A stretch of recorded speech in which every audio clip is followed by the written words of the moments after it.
Connected Mate. Et si la prochaine grande matière première de l'intelligence artificielle, ce n'était pas le texte, pas l'image, pas la vidéo? Et si c'était nos émotions? L'IA n'est plus seulement en train d'automatiser nos tâches, elle commence à analyser nos intentions, nos signaux faibles, nos réactions, nos hésitations et aussi nos affects. Ouais, alors dit autrement, l'IA ne se contente plus de produire, elle observe. On a donné du code à l'IA, on lui a donné nos textes, on lui a donné nos images et maintenant, on s'apprête peut-être à lui donner nos émotions. Est-ce que c'est une bonne idée? On va en discuter avec vous tous. Alors bien sûr, je ne suis pas arrivé seul. À mes côtés, il y a les mates et puis on a un invité spécial pour cet épisode, enregistré en direct sur TikTok. On va commencer par les mates. Tout d'abord, on a Alice. Vous la connaissez, elle est consultante, elle est prof, elle est aussi digital addict, un peu écolo. Elle jongle avec sa dissonance cognitive entre la tech et ses convictions, ce qui est plutôt pas mal. Bonsoir Alice. PPC, bonsoir Laroum et bonsoir à toutes et tous. Plaisir de te retrouver sur ce rond de serviette depuis autant d'années, ça fait plaisir. Bonsoir aussi à notre ami Charles Nastor. C'est un assembleur de bulles de business, il travaille dans le business to business. C'est un communicant assumé, il est avec nous ce soir. Salut Charles. Salut PPC, bonjour à tous. Hâte de voir ce que les bulles vont provoquer sur les IA bientôt. Bonne idée, on va voir ça, tout ça. Alors, notre professeur d'économie numérique, l'ami Hubert Kratirov, est avec nous. Il va nous aider à prendre de la hauteur et à éviter probablement les simples débats de surface. Vous le connaissez, il est avec nous, c'est une grande joie. Salut Hubert. Hi les maîtres, très ému d'être avec vous ce soir. il attaque avec les émotions, il est très fort. Jean-Emmanuel Serré, notre designer qui essaye de remettre de l'humain dans des systèmes qui deviennent invisibles, est parmi nous ce soir aussi. Salut Jean-Emmanuel. Oui, salut, bonsoir tout le monde. Alors, il en reste encore quelques-uns, encore des invités. Christian Bellala, le chef d'orchestre de la protection des données, notre Chief Data Protection Officer, celui qui ne va pas nous rappeler que gratuit n'existe pas. Il est avec nous. Salut Christian. Salut PPC, bonjour à tous et à toutes. Grand plaisir. Alors l'invité spécial, vous allez me dire, mais qui est cet invité spécial? Il s'agit de Richard Malter. C'est le CCO, le Chief Communication Officer. Il travaille chez Enchanted Tools. J'espère que je l'ai bien dit. C'est la boîte qui a inventé, vous savez, les robots Miroquai, des compagnons humanoïdes. Ils sont bourrés de techno et ils sont orientés relations humaines. Bonsoir à toi, Richard. Bienvenue ici sur ce plateau de Connected Mate. Bonsoir, alors j'espère que vous m'entendez bien parce que c'est mon premier live TikTok, bizarrement. Très content d'être parmi vous et très honoré d'être parmi vous d'ailleurs. C'est un grand plaisir et puis en plus je pense que tu connais parfaitement le sujet, donc tu vas pouvoir nous être d'une aide très très très utile. Première question que j'ai envie de vous poser, quand on vous dit IA et émotion, juste un truc à titre perso, ça vous fait penser à quoi? Tiens Richard, on commence par toi. Quand je te dis IA et émotion, tu penses à quoi?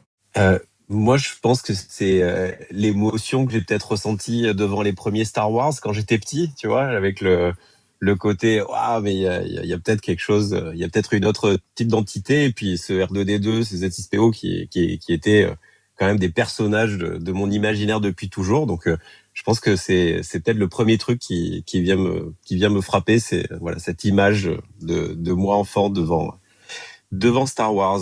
Okay. Et j'arrive pas à activer la caméra, je sais pas pourquoi. Bon, c'est des trucs qui arrivent. Hein. On a tous démarré un jour sur TikTok, donc t'inquiète absolument pas. Elle est grisée. Il me dit que j'ai pas l'autorisation. Ah, d'accord, ça peut être ça. Tiens, on continue le tour de table.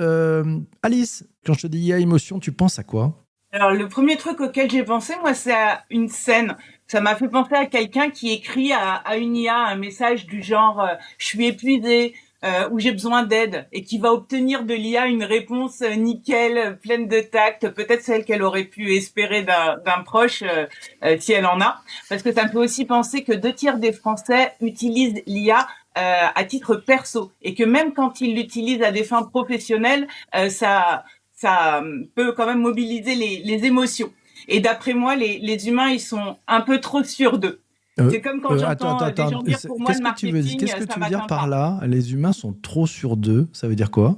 Je veux dire que même si on sait que la machine ne ressent rien et que c'est nous qui reconnaissons les signes de l'écoute, de l'empathie, du reste, ça nous touche. Donc c'est réel. Et c'est comme au cinéma. On sait que l'acteur qu'on voit, il vit pas réellement ce qui lui arrive. Pourtant, c'est notre émotion. Elle est réelle, comme quand on parlait de Star Wars. Donc, elle nous touche et parfois même elle nous change. Donc, c'est pas un sujet léger comme on pourrait croire. Ok, il n'est pas si léger que ça, on va bien voir. Hubert, même question pour toi. Tu penses à quoi tout de suite? Eh ben c'est très simple. Il y a un point de vue historique, un point de vue perspectif. En historique, le digital a cherché à avoir notre attention, la bataille de l'attention. Après, il a cherché à avoir nos intentions. Et avec l'IA, cherche à avoir nos émotions. Donc, c'est une évolution comme ça de attention, intention, émotion. Et si on prend une vue perspective, en logistique, c'est le dernier kilomètre qui est le plus dur à faire.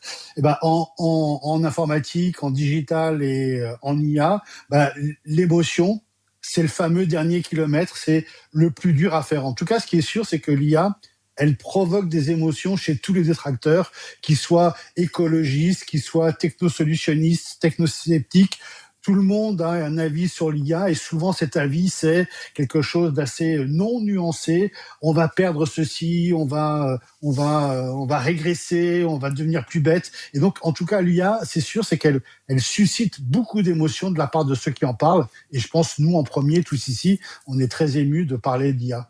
Tiens, bah c'est Christian dans la room, là, dans les commentaires, qui nous dit « Quand mon IA me dit franchement ou honnêtement, il frémit. » Ouais, tiens, alors tiens, on va poser la question à un autre Christian qui est avec nous. Christian Bellella, si je te dis cette même phrase, tu penses à quoi tout de suite? IA émotion. Tout de suite, moi, ça me fait penser à la fiction. Au cinéma, on en a parlé juste avant, en fait. Il y a eu plein de films, et c'est vrai, dans tous les sens de l'humain qui a de l'émotion, qui peut aller jusqu'au sentiment, qui est 2 étapes plus loin, mais du coup, vers la machine, et l'inversement aussi, la machine vers l'IA, et la machine vers l'humain, pardon, lapsus. Et c'est vrai que ça peut aller de la compassion, de l'amour, jusqu'à la haine, carrément. Donc, on a vu ça dans plein de films. Donc, il y a eu Star Wars, il y a eu AI, intelligence artificielle, où là, du coup, l'humain a plein de compassion envers l'humain. Et donc, c'est très intéressant. Et puis, inversement, dans Westworld, c'est l'inverse, où du coup, les machines ont cette émotion, donc ce sentiment de vengeance et de haine envers les humains. Donc c'est vrai qu'il y a un petit peu de tout, et ça me fait penser tout de suite au cinéma, en fait. Ok, bon, bah, on en parlera aussi avec notre ami Richard, hein, parce que les robots, forcément, bah, c'est plutôt de ce côté-ci du monde, bah, amène un peu d'appréhension, alors que du côté asiatique, c'est pas du tout la même chose. Donc ça, je pense que ça sera un sujet dont on débattra. Je passe le micro tout de suite à notre ami Jean-Emmanuel Serré. Jean-Emmanuel. Alors moi, je suis un peu un mélange de 2 personnages de bande dessinée. Ça me fait penser à ça, en fait. Je me sens à la fois capitaine Tournesol et professeur Haddock. C'est-à-dire que parfois, j'ai des trucs, je sais pas pourquoi, et parfois, je suis devant et je jure comme un charretier, parce que ça veut pas faire ce qu'il faut, ou voilà. Donc, c'est un peu les émotions mélangées. Super. Allez, on a fait donc le tour, hein. Tout le monde a pu s'exprimer. On va passer... Non, il manque quelqu'un? Charles, et il a levé la main. J'en étais sûr. Salut Charles. Je savais bien que j'avais oublié quelqu'un. Alors Charles. Alors pour partager, mais ça va rejoindre certaines idées, c'est que l'IA aujourd'hui, elle a accéléré les services pour nous isoler sur notre canapé, et demain avec les émotions, elle sera carrément sur le canapé avec l'utilisateur. Ça prend l'idée que les robots, tout ça sort d'un écran ou d'un service un peu dématérialisé, ça va se rapprocher de nous, donc c'est pas forcément positif, mais en tout cas, c'est une évolution. Super, merci beaucoup. Allez, on a fini la séquence de petits tours de table. On va attaquer un peu pourquoi ce sujet, en quoi ce sujet, on a pensé qu'il était important. Je vais commencer par Alice et je lance le jingle. Connected Mate. Alors Alice. Pourquoi ce sujet? Ouais.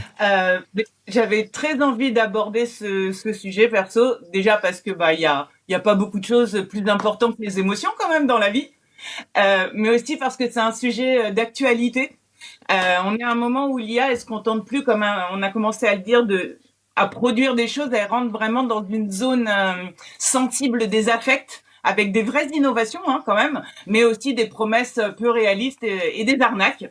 Donc, côté innovation, on va voir, il y a des cas intéressants, comme par exemple Soft Voice au Japon, qui transforme la voix agressive d'un client en voix plus calme pour protéger les téléconseillers, ou Yume qui va analyser la prosodie, le ton, le rythme. On avait aussi parlé de Tombot, le chien robot compagnon, qui est censé aider pour les interactions affectives des personnes fragilisées.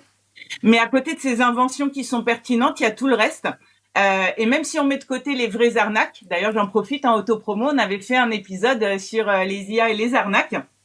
Il y a aussi beaucoup de promesses marketing, notamment autour de la reconnaissance émotionnelle qui mérite d'être creusée. Bref, c'est un sujet qui est aussi flippant qu'enthousiasmant. Excellent. Charles? Alors le fait que l'IA ne ressente pas, c'est une sorte de consensus scientifique là-dessus, puisqu'en fait, elle a surtout une capacité à simuler l'émotion et à décoder la nôtre. Aujourd'hui, ça a atteint un réalisme tel qu'elle modifie profondément nos comportements. On est quasiment, comme on disait tout à l'heure dans Star Wars, où on se prend de sympathie pour R2D2 qui n'a rien d'humain, mais qui a plein de réactions par rapport à nos comportements qui sont très humains. Et en fait, l'enjeu actuel, il n'est pas forcément technique, mais plutôt éthique et ergonomique.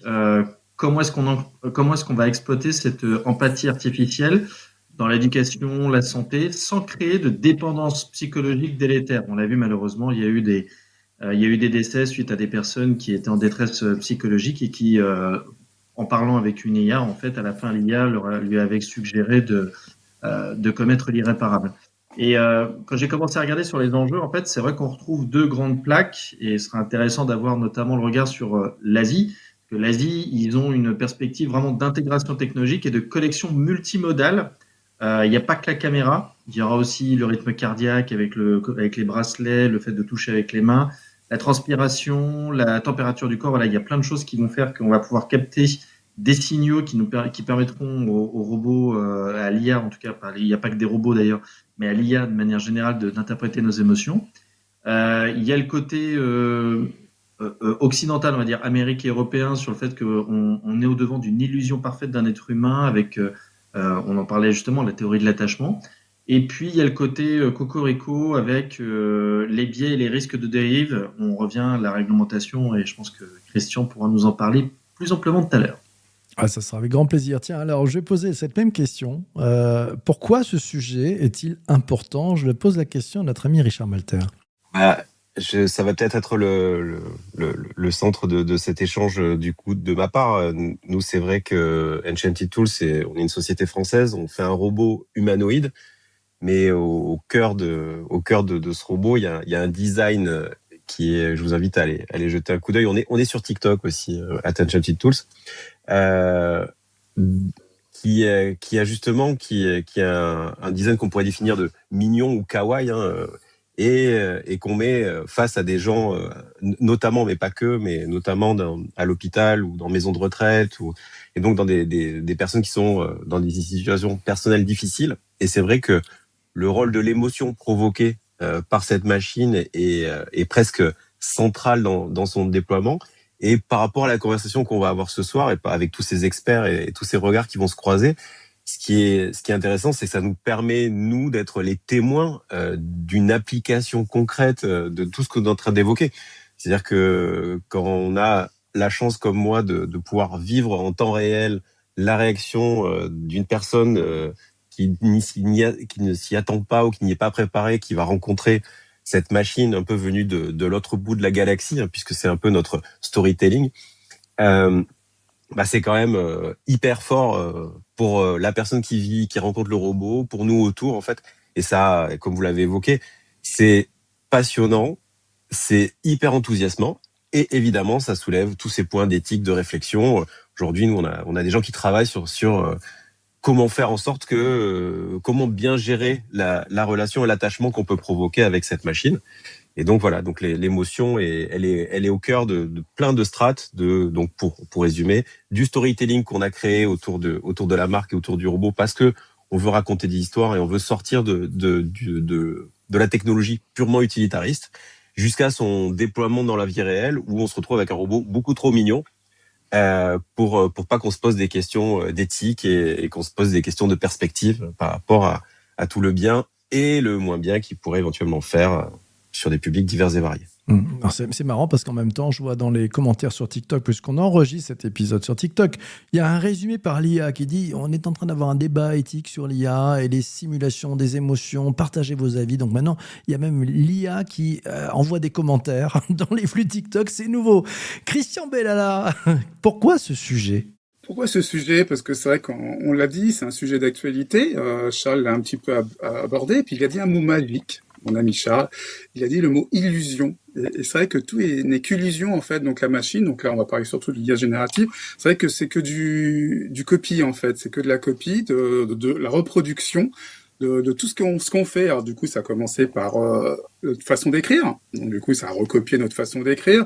Donc maintenant, il y a la voix, il y a le visage. Et donc c'est vrai qu'à partir de là, on rentre carrément dans l'émotion. Donc il y avait l'émotion écrite, jusqu'au sentiment. Et puis du coup, maintenant, il y a tout ce qui est biométrique.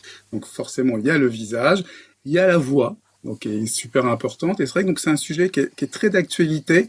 Et c'est Alice qui a dit, je crois au début, tout à l'heure, du coup, c'est comme les acteurs au cinéma. Et c'est vrai qu'on peut s'attacher à une machine, c'est très dangereux. Charles a fait allusion, on reviendra tout à l'heure dessus. C'est vrai que c'est très dangereux, c'est comme au cinéma, on s'attache à des acteurs, à part que pour les acteurs, c'est le ton d'un film, avec la machine peut nous poursuivre, nous continuer sa relation, y compris notre poche. Et comme tu viens de le dire, PPC, en direct, pendant qu'on est sur une activité autre, on a encore de l'IA qui vient parler d'émotions avec nous. Terrible. Tiens, Hubert, pourquoi ce sujet ? Le sujet, il est intéressant. Je prends encore un peu de recul. On passe en 1940 avec Alan Turing et son fameux test. Le test consiste à se faire passer pour un humain. Et aujourd'hui, ce que l'IA arrive très très bien à faire, et ce que l'IA fait encore mieux aujourd'hui, elle nous génère des émotions tout simplement en nous tendant un miroir. Et effectivement, l'IA nous dit ce qu'on a envie d'entendre, l'IA est sympathique avec nous, et on peut être ému devant son miroir quand on se trouve moche, beau, gros, maigre, malade, blanc, jaune, vert, peu importe. On est ému devant son miroir, et ben de la même manière, nous sommes émus devant... je suis ému, je parle pour moi, mais je pense... certaines personnes se reconnaissent aussi. Je suis ému devant les réponses que fait l'IA parfois en disant « Ouais, c'est super intelligent, ouais, j'avais pas pensé à ça, oui, c'est super, ça ouvre une autre perspective. » Et un sondage qui m'étonne un petit peu, une étude de Stanford, je pourrais vous la citer dans les notes de l'épisode si vous voulez, qui dit que, et je ne sais pas pourquoi, et donc je vous retourne la question à vous tous qui nous suivez sur TikTok, est-ce que vous avez une idée? Il paraît, cette étude dit que 50% des gens qui utilisent l'IA se sentent nerveux. Alors, je sais pas s'ils sont nerveux parce qu'ils voient que l'IA est supérieure à eux. Je sais pas s'ils se sentent nerveux parce que ils ont peur que l'IA leur prenne leur boulot. Je sais pas s'ils se sentent nerveux parce que je sais pas quoi. Ils aiment pas leur reflet dans le miroir. Mais en tout cas, ils sont nerveux. Et moi, je vois pas pourquoi on serait nerveux de se faire aider par un outil. J'ai jamais été nerveux en prenant ma perceuse ou ma ponceuse. Donc, il n'y a pas de raison qu'on soit nerveux quand on utilise l'IA. Je ne sais pas si vous avez une idée pourquoi les gens sont nerveux, ce qui est aussi un sentiment quand ils utilisent l'IA. Enfin, en tout cas, moi, je suis ravi, content, heureux quand j'utilise l'IA parce que peut-être le miroir me plaît. Va savoir. C'est intéressant ce point-là. Je ne sais pas les raisons qui font qu'on puisse être nerveux. Alors après, est-ce que c'est parce que, Hubert, toi, tu fais partie de celles et ceux qui sont très à l'aise avec le numérique, qui finalement maîtrisent ces outils, les comprennent, donc l'appréhension est baissée à un niveau assez bas, et ceux qui découvrent comprennent peut-être pas ce que fait la machine, et donc il y a peut-être cette crainte. Je ne sais pas si... Richard, vous avez des études là-dessus, vous, sur justement, les gens sont nerveux avec vos robots ou au contraire, ils sont extrêmement calmes? Parce que si on prend Miroquai, son design, et je passerai peut-être le micro après à Jean-Emmanuel, son design au contraire est extrêmement doux, chaleureux, engageant. Les gens sont nerveux? Alors, je vais répondre par l'exception. On a une tout petite frange de la population qu'on rencontre parfois qui ont peur. Il y a une robophobie intrinsèque, mais qui doit être du niveau de celle des gens qui ont peur des bananes ou des choses un peu exotiques. Mais ça nous arrive de temps en temps de croiser des gens qui ont peur de base. Après, si j'enlève cette population, encore une fois, qui est assez rare, on a une deuxième catégorie de population qui sont les gens qui ne veulent pas reconnaître qu'ils peuvent ressentir une émotion face à un robot. Alors ça peut être aussi assez régional. Ça peut être des catégories, on va dire socioculturelles, qui n'acceptent pas. Et du coup, souvent, la première réflexion, c'est ça doit être super bien pour les enfants, pour prendre de la distance par rapport au fait que un objet, un robot ait pu faire éprouver des émotions. Et après, dans l'immense majorité des cas, c'est l'émerveillement qui prime.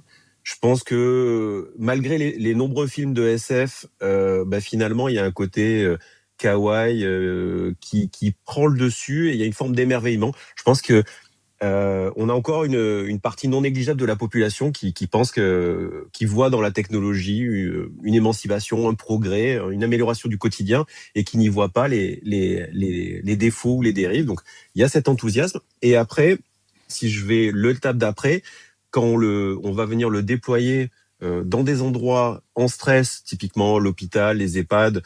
Moi, je raconte souvent une anecdote où la première fois que je suis rentré à l'hôpital Broca avec un robot dans la chambre d'un monsieur qui venait de passer les 4 dernières années dans cette chambre, un peu tout seul quand même, puisqu'il avait pas vraiment de famille.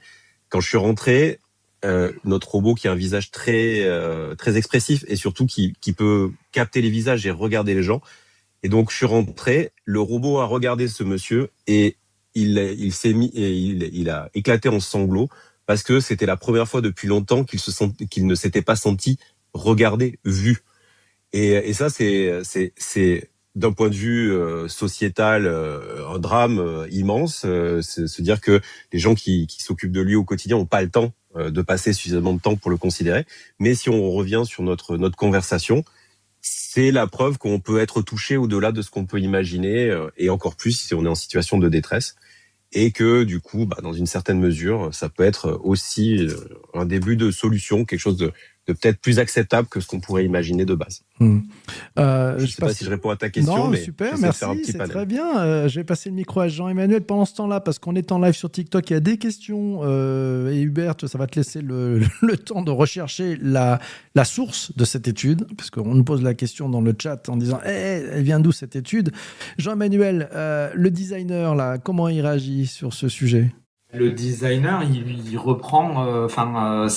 C'est intéressant parce que finalement, c'est quelque chose qui est, je dirais, une réflexion et quelque chose qui est individuel. C'est-à-dire aujourd'hui, avec le numérique, le digital, on est arrivé avec des devices qui nous filment, qui nous permettent de voir des choses. Mais la question, c'est comment est-ce qu'on fait encore société aujourd'hui? Qu'est-ce qui s'est passé avec les changements du digital qui ont amené des plateformes comme Twitch ou autres, et TikTok qui ont changé nos habitudes, nos manières de rechercher, nos manières de nous comporter, la manière d'interagir avec les autres. Moi, voilà. Et puis d'une génération à l'autre, c'est différent. Et moi, la question que je me pose, c'est tout ça, c'est bien, c'est un progrès, mais émotionnellement, comment vit-on le rapport à l'autre si on le vit au travers ou par le prisme d'une IA ou d'un device. Super. Alors, Hubert, la source de cette étude. Je l'ai mise dans le oui, chat. Mais pour ceux qui nous écoutent, ils le voient pas. Ah pardon, c'est Stanford, excusez-moi. Vas-y, c'est une étude de quoi? C'est Stanford 2026. Vous tapez Stanford 2026 AI et vous avez le site stanford.edu qui vous donne l'étude et il y a les 50% de personnes qui feel nervous, comme disent à Stanford. Merci, c'est intéressant de creuser ça, c'est incroyable. Donc ça veut dire que ça leur amène aussi des émotions, parce qu'être nerveux, c'est aussi une émotion, donc c'est intéressant. Tout le monde a fait le tour là? Oui, on a vu tout le monde, hein, c'est ça, c'est bon. Donc je veux que je me trompe pas parce qu'on est tellement nombreux autour de la table là que si je peux m'y perdre, c'est pas grave. Alors moi, cet épisode pour moi, il est vachement important parce que en fait, on arrive à une sorte de deuxième étape en fait. Et je pense que c'est une autre étape que celle qu'on a déjà connue avec l'intelligence artificielle générative. Hein. C'est que maintenant, l'IA ne se contente plus de répondre à ce qu'on formule, à nos prompts, à nos instructions. En fait, elle apprend à interpréter ce qu'on ne dit peut-être pas clairement, la voix, le rythme, l'hésitation, le visage, les signaux, la fatigue, l'agacement, l'attachement. À force d'utiliser l'IA, je ne sais pas si vous vous êtes rendu compte, mais même votre ChatGPT ou votre Claude, il commence à saisir ces choses-là parce qu'en plus, il a votre historique. Et pour moi, je pense que le sujet, il est hyper important parce que ça touche ce qui est peut-être de moins automatisable chez nous les humains, c'est-à-dire notre rapport à l'autre et notre rapport aux autres. Et c'est là peut-être que ça devient super chaud. Et je me pose une question, c'est de savoir qui a le droit de savoir, de transformer nos émotions dans un signal, une interaction, peut-être pas demain, pourquoi pas une sorte de manipulation. Et puis, l'IA émotionnelle, si c'est une nouvelle couche après la générationnelle, peut-être que ça sera ça, j'en sais rien. C'est pas vraiment un gadget, en fait. Et je pense que dans cet épisode de ce podcast, on va essayer de regarder, je dirais, plutôt au-delà de ce point de vue, peut-être, est-ce qu'on rentre dans une ère où l'IA ne traite plus simplement ce qu'on a pu produire dans le passé, mais au contraire, commencer à traiter là où, en tant qu'être humain, on est vulnérable. Si ça vous va, on passe à la séquence les enjeux. Et pour ça, il y a le jingle, bien sûr. Connected Mate. Les enjeux, qu'est-ce qui se cache derrière ce thème et quels sont les grands enjeux ? Allez, je démarre avec Jean-Emmanuel. Quels enjeux selon toi ? En fait, pour moi, l'enjeu majeur, c'est finalement à qui tu fais confiance. Je suis tombé sur une conversation en fait que je trouvais très intéressante où quelqu'un expliquait une formation et en fait la personne revenait vers elle en lui disant mais écoute moi je comprends pas, j'accroche sur ce que tu fais mais en fait, tu te trompes, c'est pas la formation, alors que la personne était certifiée, machin, et en fait, donc les deux personnes ne se comprenaient pas, et au final, à un moment donné, l'interlocutrice dit mais en fait, tu l'as eu comment cette information, et c'était un LLM qui lui avait donné la réponse. Donc en fait, derrière l'histoire, en fait, ce qui est intéressant, c'est qu'on fait absolument confiance à ces machines là qui sont des machines prédictives et on leur donne une caution de savoir que on n'accorde pas à des gens qui sont des experts en face de nous. Et ça, je trouve ça, véritablement, pour moi, c'est véritablement un enjeu psychologique. Donc pour moi, c'est réellement ça, c'est-à-dire quel est le rapport à l'autre et qu'est-ce que tu vas percevoir toi du fait qu'on va remettre en doute ta pensée, tes actes, ton vécu par rapport finalement à une IA qui t'aura posé une question au détour d'un couloir en disant trouve-moi un cas correspondant à ma recherche et c'est un faux et en fait c'est un faux. C'est une info positive, c'est-à-dire qu'elle se trompe, mais sans le savoir, pas de mauvaise foi. Le roi du RGPD, celui qui connaît le RGPD, l'IA Act, sur le bout des doigts, tel un pianiste virtuose, qu'est-ce qu'il en pense ? Qu'est-ce que j'en pense ? Bon, écoute, c'est vrai qu'on a dit, donc l'IA imite des émotions, elle détecte le ton, elle détecte le langage, donc l'écriture aussi, sans pour autant ressentir ce qu'est un humain. Alors c'est vrai que par contre, toutes ces émotions qui sont captées par les machines, donc que ce soit du texte, donc là on est en propriété intellectuelle, droit d'auteur, mais du coup tout ce qui est visuel, donc là sur le visage, la voix, donc tout ça ce sont des données biométriques. La posture, c'est aussi du visuel, donc là aussi c'est une donnée associée, donc biométrique dès qu'on l'associe à quelqu'un d'existant, une personne réelle, donc un humain. Donc là tout ça c'est régi par le RGPD. Et c'est vrai qu'on a des gros enjeux de protection des données, tout simplement, donc d'où le RGPD, ça porte bien son nom. Alors c'est vrai que c'est surveillé. Il y a un gros enjeu parce qu'il y a certaines données, donc je reviens sur les données biométriques et pas que données perso. Je m'appelle Christian, tu t'appelles PPC, il y a Alice, il y a Charles, donc tout ça on est sur des données perso nominatifs. Donc là c'est les données perso classiques. Par contre la donnée, tous nos visages en ligne où l'IA est en train de nous capter, nos émotions, nos mimiques, etc. Nos regards qui sont fuyants parce qu'on regarde sur un écran ou à gauche ou à droite, ou nos notes, tout simplement. Donc ça c'est des données biométriques. Donc là on est dans la catégorie sensible au niveau du RGPD, donc là c'est plus contraignant au niveau traitement, c'est super dangereux. Et c'est vrai qu'il y a l'IA Act, comme tu l'as dit PPC, donc qui se rajoute à ça, donc c'est vrai qu'il y a Act, donc du coup ça encadre. Donc il y a des interdictions qui sont déjà en place, il y en a beaucoup qui pensent que ça va être prochainement, parce que ça a été repoussé jusqu'en 2027-28, mais c'est sur certains critères de gravité, mais il y a des choses qui sont déjà appliquées depuis plus d'1 an, donc il y a des choses qui sont interdites, hein, tout simplement par rapport, par rapport au traitement, hein, donc tout ce qui est, par exemple, du coup, c'est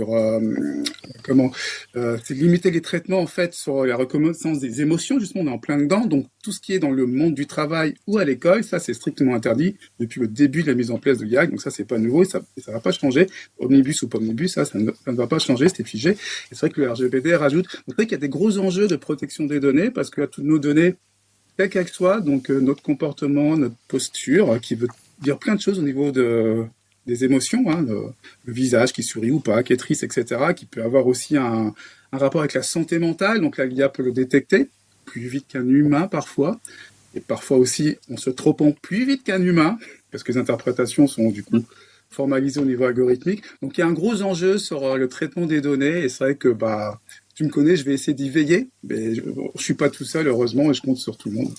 Magnifique. T'as repéré une étude, c'est ça aussi, je crois, non? C'est ça? Oui, c'est vrai, je faisais une pause parce que ça m'a rendu en émotion d'en parler, comme disait Hubert tout à l'heure. Et c'est vrai qu'il y a une étude que j'ai vue passer, je crois que c'est Anthropique de mémoire. Alors, du coup, c'est pas très clair en ce qui me concerne, j'ai pas très bien creusé parce que ça parle d'émotions. Du coup, c'est vrai que ça parle d'émotions qui sont imitées, ce que vient d'évoquer, mais je crois que c'est pas que ça. Mais je crois que Alice, tu as creusé un peu plus le sujet. On a parlé juste un petit peu avant, et je crois que tu as bien creusé le sujet, donc je vais te laisser la main, mais je te fais confiance. J'avoue, on était tombés tous les deux donc sur cette étude, et d'ailleurs elle a été aussi citée en commentaire là sur TikTok, donc une étude très récente d'avril 2026 d'Anthropique qui affirme avoir identifié des représentations internes proches d'émotions dans Claude. Donc ils insistent un peu aussi pour dire que ça prouve pas que Claude ressent quoi que ce soit subjectivement. Il n'y a pas de corps, il n'y a pas de vécu, pas de conscience, donc a priori pas d'émotion. Mais quand même, Anthropique a travaillé sur 171 concepts émotionnels, comme la joie, la peur, le calme, etc., et a identifié des vecteurs émotionnels, des configurations internes, qui s'activent seulement dans certains contextes. Et elles sont pas décoratives, elles modifient le comportement du modèle. Et ils ont expliqué pourquoi.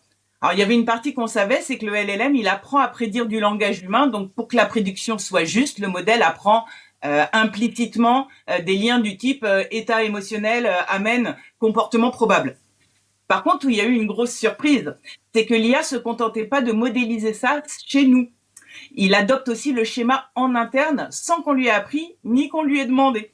Donc, l'IA, elle va pas avoir d'émotion et a fortiori pas de sentiments, mais si ces états internes nous influencent et que nos émotions l'influencent en retour, on rentre dans une boucle d'auto-influence, et si cette boucle ne part pas dans la bonne direction, le mal il sera fait que la machine elle ressente quelque chose ou pas. Et c'est justement un sujet, le type de sujet qui étudie la mécanistique interprétabilité, donc l'interprétabilité mécanistique, où ils essayent justement d'ouvrir la boîte noire pour comprendre ce qui concrètement se produit et qui crée ensuite des comportements. Je trouve ça, waouh, impressionnant. On a des commentaires incroyables sur TikTok. Il y a un commentaire fabuleux de LSL Maker. Il nous dit « Le jour où l'IA s'explosera l'orteil dans un meuble, on pourra vraiment parler d'émotion. » Merci beaucoup pour cette belle pépite, elle est fabuleuse. Richard, chez vous, chez Enchanted Tools, et pour toi qui connais bien ce secteur et le sujet sur les robots, quels sont les enjeux qu'il y a justement sur l'IA et les émotions? Je dirais qu'il y a, un peu comme ça a été évoqué, je dirais qu'il y a deux grandes familles de réponses à cette question. Il y a la première, l'aspect réglementaire. Aujourd'hui, quand je suis sur un salon comme aujourd'hui à Sant'Expo à Paris, il y a beaucoup de choses qui ne peuvent pas être faites. Quand je suis il y a un mois à Las Vegas au Google Next, en gros, quand vous rentrez dans la convention, il y a écrit à partir du moment où vous franchissez cette porte, on vous prendra tout sur votre RAM a priori.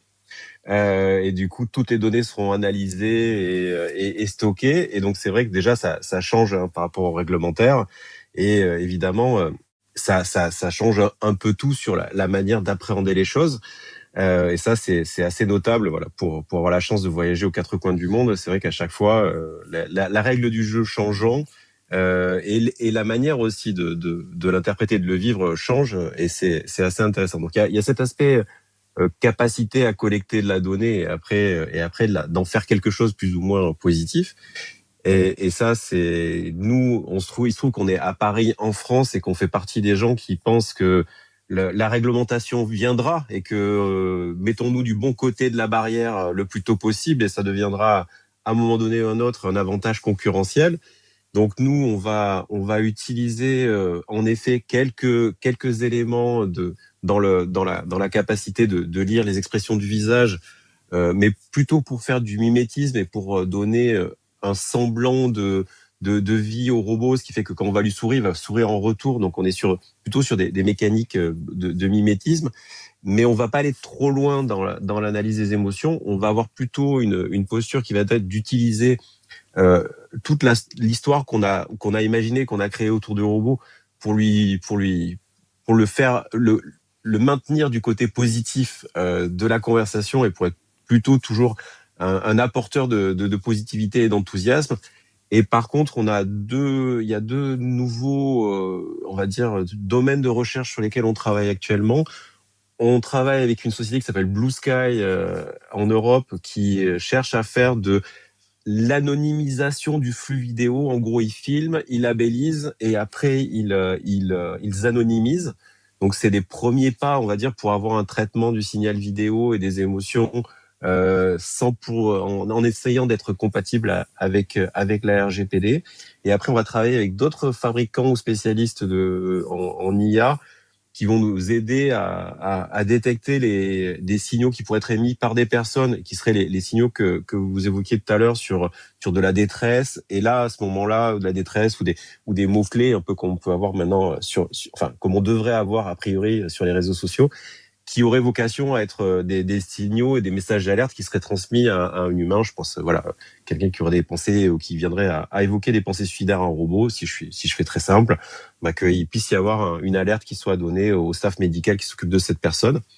Et on travaille beaucoup, à savoir comment on va borner. On utilise aussi des petits beacons, des petites balises que l'on appelle des runes, qui vont aussi attribuer des rôles et des capacités aux utilisateurs pour que tout le monde n'ait pas ne puisse pas demander les mêmes choses aux robots, pour essayer d'avoir des limites physiques aussi à ces robots, à ces IA. Et on essaye, en empilant ces couches, d'arriver à encadrer du mieux possible. Mais un peu comme je disais tout à l'heure, quand un de nos cas magnifiques aujourd'hui, c'est qu'on a des robots qui sont déployés à l'Institut du cancer à Montpellier en pédiatrie. Donc on a vraiment des robots qui accompagnent des enfants malades pendant leur traitement, en étant utilisés comme des paratonnerres émotionnels dans leur quotidien, avec des résultats sur le déroulement des traitements, avec des résultats en rebond sur les familles qui sont magnifiques.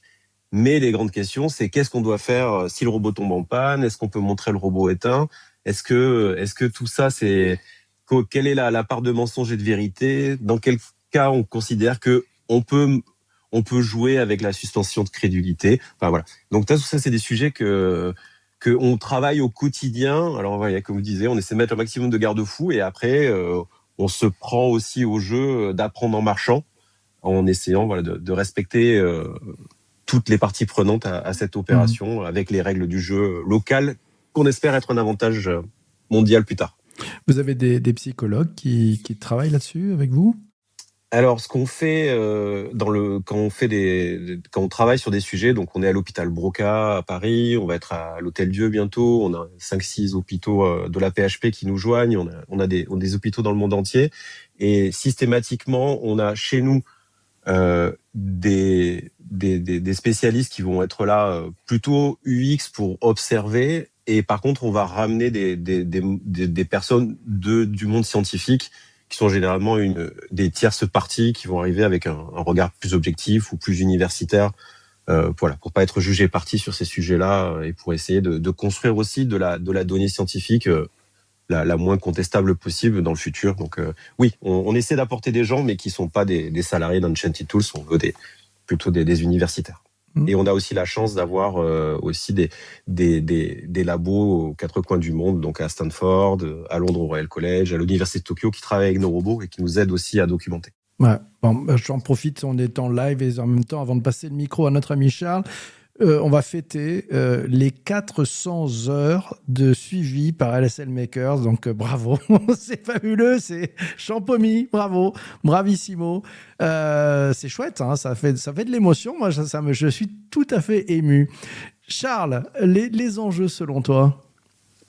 Alors, j'en ai parlé tout à l'heure en fonction des continents où on est, mais un des enjeux qu'on voit, d'ailleurs, une des dérives qu'on voit sur l'IA générative, et à voir si ça va aller sur ces IA qui essaient de copier les émotions, c'est l'uniformité. Aujourd'hui, on sait que, par exemple, sur LinkedIn, plus de 50% des posts sont écrits par des IA, c'est très vite, ça n'apporte que très peu de choses au lecteur. Et le risque qu'on pourrait avoir derrière sur des IA ou des robots, même, comme l'évoquait Richard, c'est de retrouver tout le temps les mêmes émotions, les mêmes réactions, puisque c'est lié à la proba, entre autres. Et l'uniformité finalement des réponses derrière pour des gens qui souhaiteraient une hyper-personnalisation. Donc il y a à la fois une promesse d'hyper-personnalisation, mais en même temps on se rend compte par rapport à ce qu'on voit déjà aujourd'hui des dérives et des risques, c'est qu'au final on se récupère à peu près tous les mêmes réponses, sachant qu'en plus, là où l'impact culturel est encore plus fort, c'est que dans les émotions, on n'a pas les mêmes interprétations, que l'on soit effectivement continent américain, européen, asiatique, africain, l'Océanie pareil. Et donc, si on commence à vouloir uniformiser tout ça, derrière, il y a le risque de finalement ne plus parler à personne. Pour citer un grand auteur, tout le monde est d'accord pour critiquer la pensée unique. La ref. Il l'avait la ref, Christian Bellala? Très belle rêve de Charles, comme d'habitude. C'est vrai qu'on dit des choses super pertinentes. C'est vrai que dans les commentaires, donc ça y va aussi, et tu pourras les reprendre peut-être. C'est vrai que c'est très intéressant.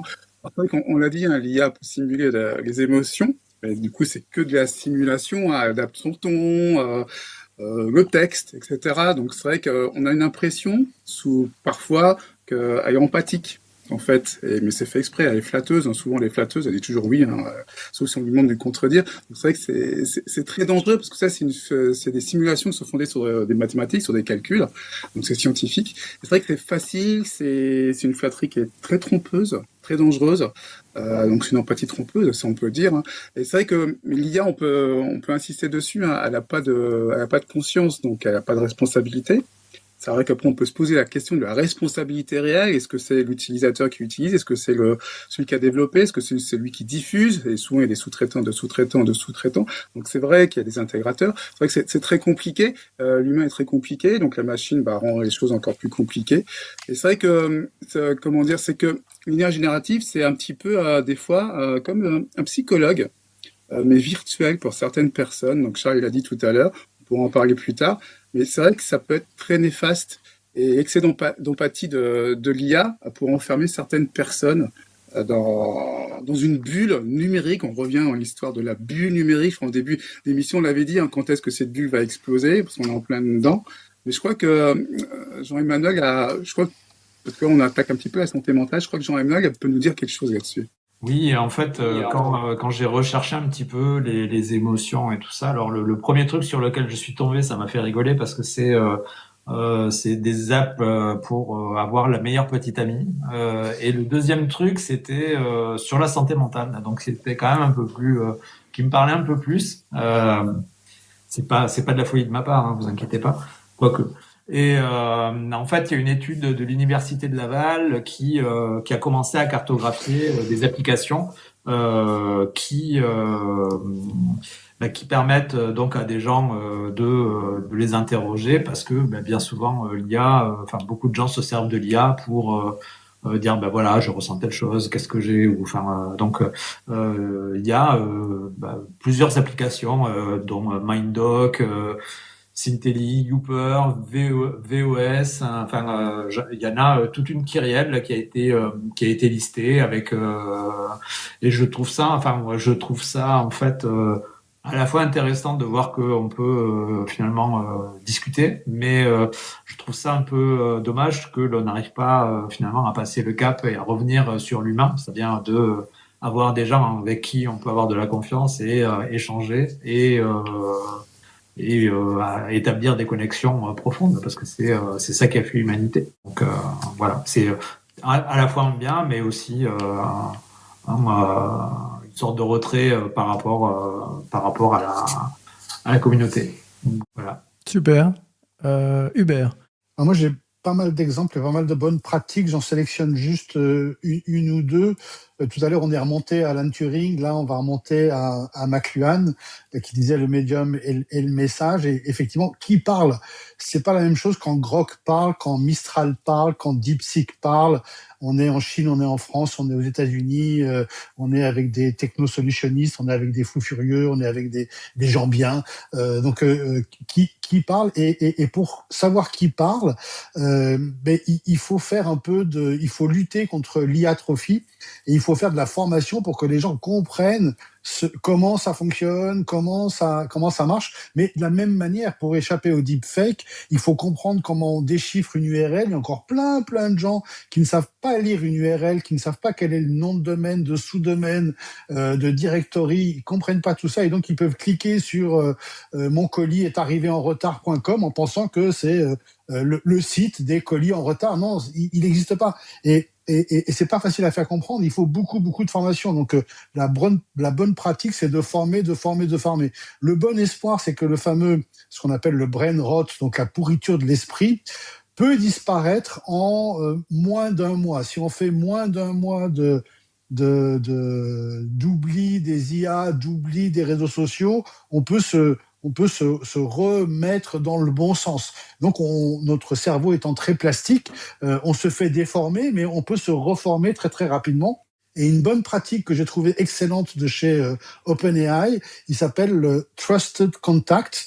Et OpenAI vous permet de désigner une personne de confiance. Si je devais le faire, je prendrais Christian. Christian devrait approuver être ma personne de confiance. Et s'il y a détecte que dans ma conversation, il semblerait que j'ai un problème, il semblerait que je veuille faire quelque chose de pas bien, il semblerait que je demande la formulation de l'arsenic ou trouver telle manière et telle manière, l'IA préviendrait Christian en disant il semblerait que votre ami Hubert a un problème. Est-ce que vous voulez pas l'appeler pour savoir si il n'a pas des petits soucis? Et je trouve ce mix entre l'humain et l'IA qui va s'appuyer sur quelqu'un de confiance qui aura accepté d'être mon tuteur ou mon gars sûr, je trouve que ce mix technologique, électron, token, personne humaine de confiance est un bon exemple d'une bonne pratique. Et encore une fois, tout ça n'est pas irréversible. Et sachons qui parle et formons-nous. Et c'est le but. Il y a des personnes qui demandent si on est des robots dans le chat. Nous ne sommes pas des robots. Nous ne sommes que des et le terriens. but de ces lives, c'est de se former les uns les autres. Je suis ton père. C'est de se former les uns les autres pour mieux comprendre, mieux appréhender, mieux utiliser et être meilleur. Christian, puisqu'il t'a interpellé, tu es l'homme de confiance d'Hubert. Qu'est-ce que tu as à rajouter là-dessus? J'en suis tout ému. J'en suis tout ému. Et ça correspond bien au thème. C'est très sympathique, mais c'est vrai que Hubert a tout à fait raison. Faudra trouver des palliatifs, exact. Et tu as trouvé un très bel exemple, et je pense qu'il faudrait le citer, le mettre en gros, parce que c'est vrai qu'il y a des cas très très complexes avec l'IA. Donc on l'a parlé juste avant, on a fait plusieurs allusions sur des cas problématiques avec les IA. Il y en a eu plusieurs. Donc là, je vais revenir sur un des cas qui m'a interpellé, parce qu'il y en a plus d'une vingtaine qu'il y a eu depuis le début de l'année, mais il y en a un qui m'a interpellé.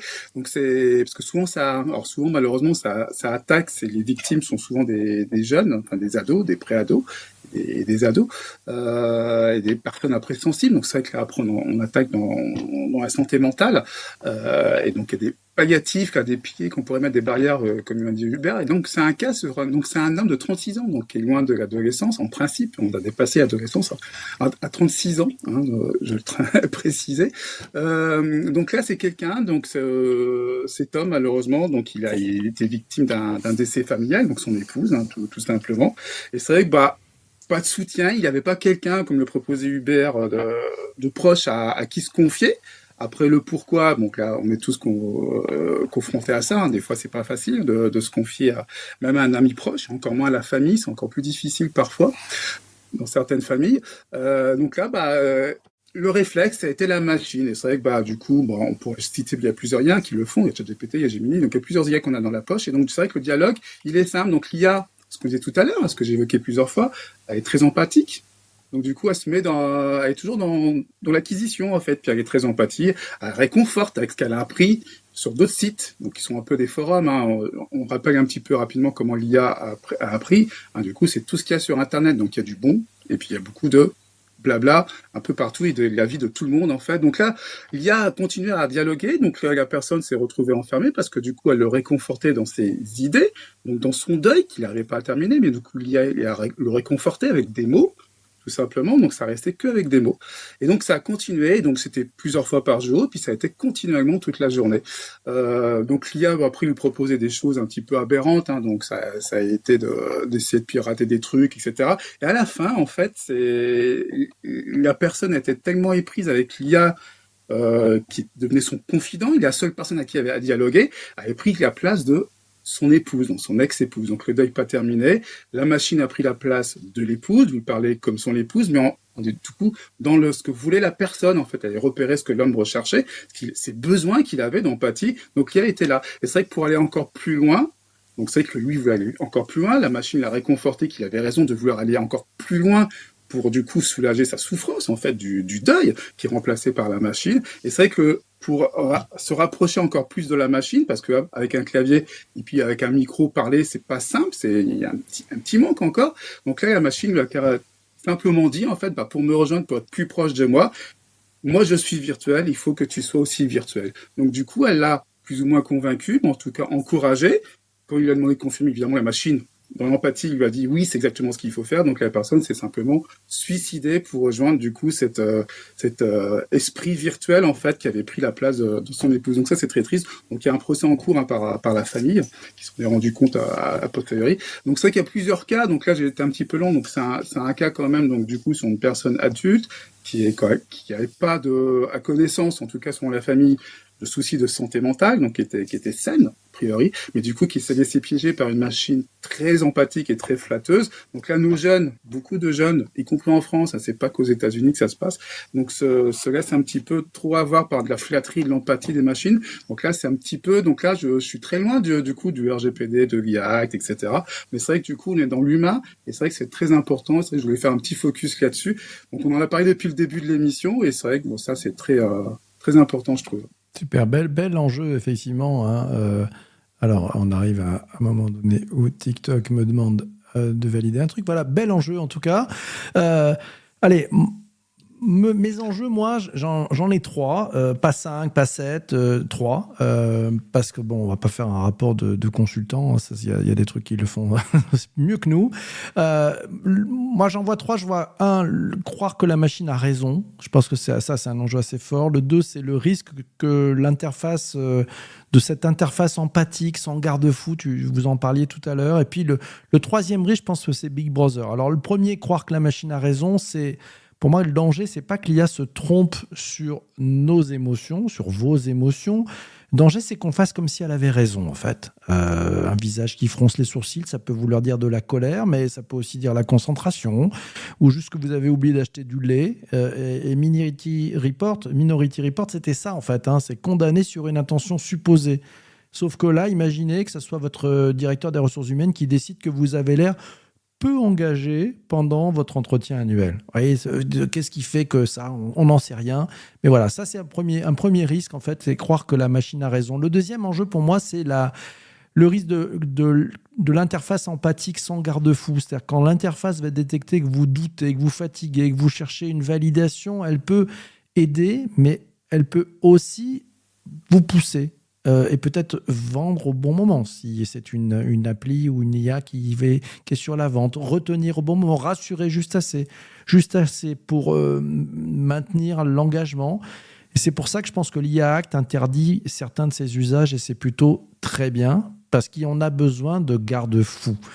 3e Big Brother, l'Europe a posé des lignes plutôt blanches-rouges, interdiction d'inférer les émotions d'un employé ou d'un élève à partir de données biométriques. C'est pas juste un détail juridique, ça. Une réunion, une classe, un entretien d'embauche, c'est pas des espaces où les micro-expressions qu'on peut tous avoir doivent finir dans des dashboards de comportement. Au secours, horreur. Vous l'avez vu, le film 1984. Vous l'avez pas vu, regardez-le. Et le problème avec Big Brother, c'est pas ce qu'ils regardaient, hein, c'est qu'à force d'être regardés, les gens ont arrêté d'être eux-mêmes. Ils ont commencé à performer une sorte de normalité. Et si on tire le fil, ça veut dire qu'on rentre dans une société qui commence à scorer les émotions. Et ça finit toujours par normaliser les comportements par l'habitude. Et ça, c'est juste pour moi un enjeu, mais il faut faire super gaffe. Voilà, j'ai pas cassé l'ambiance parce qu'on passe maintenant à la partie exemple et bonnes pratiques. Et le jingle est là. Connected Mate. Alors, qui va commencer pour les exemples et les bonnes pratiques? On va passer le micro à notre amie Alice. Voilà, c'est parti. Alors, moi, c'était pas forcément une bonne pratique, mais c'est quelque chose que je vous avais raconté en préparant l'émission. C'est que, justement, pour la préparer, j'avais eu une conversation assez riche avec mes amis les IA. Et on en était arrivé à faire un découpage, une sorte de graduation des expériences humaines auxquelles les IA peuvent avoir accès ou pas. Et c'est d'ailleurs ce qui a donné naissance à l'image de fond de ce podcast avec le fond de couverture, pour ceux qui peuvent la voir, du gris-bleu au doré, du moins humain au plus humain en antiphase. Donc, pour résumer, d'abord, il y a les sens. Donc, vraiment, ce qui nous met en relation avec le monde extérieur et nous apporte des infos sur celui-ci. Alors, l'IA les maîtrise pas tous, mais elle peut capter pas mal de signaux, comme on l'a dit, du texte, des images, du son, de la voix, etc. Ensuite, deuxième étape, il y a la perception. Donc ça, c'est vraiment l'action de percevoir ces différents signaux, d'interpréter ce qu'on a capté. Et l'IA aussi, elle peut le faire, analyser, classer, etc. Troisième étape, il y a la logique. Donc c'est vraiment le raisonnement. Et pour résumer, le fait d'en faire quelque chose. Et l'IA aussi, elle peut organiser ces signaux, reconnaître une forme, une fréquence vocale, un visage, une expression, comme on vient de le dire. Plus ou moins bien. Après, il y a les émotions. On a vu avec l'étude d'Anthropic notamment qu'il y a émotion, donc pas d'émotion vécue, mais pour l'IA, mais une réaction causale interne réelle quand même. Après, il y a la conscience. Alors là, vraiment, on change de mode. C'est plus seulement traiter une information, c'est de se savoir en train de la vivre. Donc avec une intériorité, vraiment un jeu. Et en dernier, il y a le sentiment, le boss final, l'expérience humaine incarnée et mémorisée. Donc le regret, l'amour, le manque, ce qui s'inscrit vraiment dans le corps. Donc pour résumer, l'IA, ça peut coder la soie, décrire une caresse, reconnaître le mot tendresse, mais l'expérience émotionnelle, à aujourd'hui, ça s'arrête là. D'où le sous-titre de l'émission qui est la tokenisation des sentiments. Parce que justement, la tokenisation des sentiments, c'est le fait de transformer ces signes humains sensibles en unités calculables. Et c'est ce qui joue. Mais entre traiter le mot manque et éprouver le sentiment de manque de quelqu'un, il y a un monde. Et pour l'instant, ce monde, c'est le nôtre. Merci beaucoup, Alice. Bien vu. Richard, par rapport à ce que vient de nous décrire Alice, comment tu réagis là-dessus? Je pense que c'était une passe en profondeur. Non, pour réagir de manière globale, dans le monde de la robotique, il y a justement tout ce débat entre le robot humanoïde, deux jambes, deux bras, et les autres approches dont nous on défend. Pour pas parler encore une fois d'Enchanted Tools, mais par exemple il y a la société Paro qui fait des petits robots en forme d'animaux qui sont là pour accompagner les personnes qui ont des sentiments profonds de solitude. Et ils ont comme animal totem un phoque. Donc c'est un petit phoque, vous l'avez peut-être déjà vu dans les reportages sur la technologie à l'hôpital, et les gens vont en fait avoir ce phoque, ils vont caresser ce phoque, ça va faire un peu comme si c'était un chat ou un chien, mais robotisé. Et pour quelle raison ont-ils choisi un phoque? C'est parce qu'en fait, il y a vraiment très très peu de gens dans le monde qui ont déjà caressé un phoque. Et du coup, c'est pour ça qu'ils n'ont pas choisi un chien ou un chat, parce que si je mets un chat, je vais avoir des repères physiques, physiologiques qui vont me rappeler ce que ça fait de caresser un chat. Et le jour où on va mettre cet animal-là entre les mains, on va se retrouver... il va y avoir une dissonance cognitive, un écart entre le souvenir que j'ai de ce moment-là et ce que je suis en train de vivre, et ça va révéler en fait la supercherie. Alors qu'en me disant tu vas caresser, même si c'est un robot, là en fait le cerveau peut prendre ce petit pas de recul qui va faire que l'expérience elle va avoir son efficacité. De la même manière, nous aujourd'hui on a créé un personnage de toute pièce, on n'a pas utilisé l'IA, on a invité des artistes pour nous aider à créer ce personnage. Et l'idée d'avoir créé un personnage qui n'existe pas, c'était l'histoire de dire quand vous allez être confronté à celui-ci, vous allez devoir réinventer la manière d'interagir à lui. Et par opposition à si on avait un être humain ou un chien robotisé, dans lequel cas vous auriez envie qu'il ait les réactions. Et puis donc voilà. Donc ça, c'est vrai que il y a une approche dans la robotique aujourd'hui où il y a quand même ce rêve de démiurge de créer des robots à notre image, de devenir un dieu qui crée des robots à son image. Et on le voit beaucoup là dans tout ce que vous pouvez voir comme vidéo, hein, des bipèdes avec des bras. Souvent, ils sont très costauds, ils sont très solides, ou alors très sexualisés quand c'est des corps de femmes. Et donc, on voit bien que il y a une recherche d'aller chercher de l'émotion, des formes de sensibilité avec la forme. Et de plus en plus avec tout ce qui est éléments du tactile ou capteur tactile, on peut imaginer plein de choses. Et par exemple, une des grandes nouveautés dans les robots sociaux aujourd'hui, c'est la température. Donc il y a plein de fabricants de robots aujourd'hui qui décident que leurs robots doivent être à 37 degrés pour rendre la proximité de ces machines la moins bizarre. Et donc pour recouper avec ce que vous disiez, c'est que en effet la réalité du moment où on parle, c'est qu'il y a encore des écarts énormes.